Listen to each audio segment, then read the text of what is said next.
itself.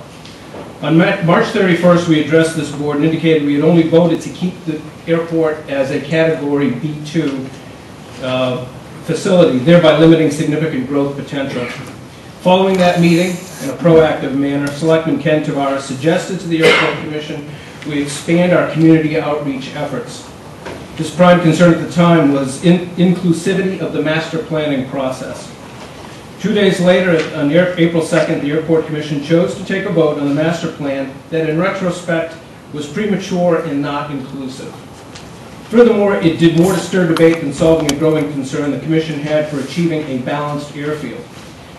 For your iteration, a balanced airfield is what we determined to be one of equal-length runways that allow for air traffic to use that runway most appropriately aligned with the prevailing wind conditions.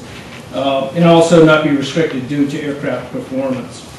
That in turn would ensure an enduring solution to the issues we deem most important, and that is flight safety and a more even distribution of noise patterns.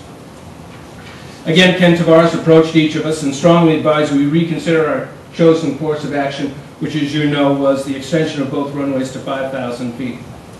Since the April 2nd vote, the Commission met on several occasions to discuss the master plan. And regardless of that vote on April 2nd, it was clearly apparent to us the community at large had not been afforded an ample opportunity to participate in the development of the master plan. Last night, the Airport Commission deliberated and subsequently moved to rescind its April 2nd vote of the master plan. The language of that unanimously approved motion reads, and I'll state exactly what we had voted on.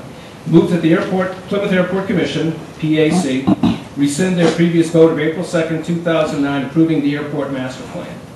The PAC will not go forward with the two 5,000-foot runway layout, and I'll add, for importance here, emphasis, I'll repeat again, not to go forward with the two 5,000-foot runway layout.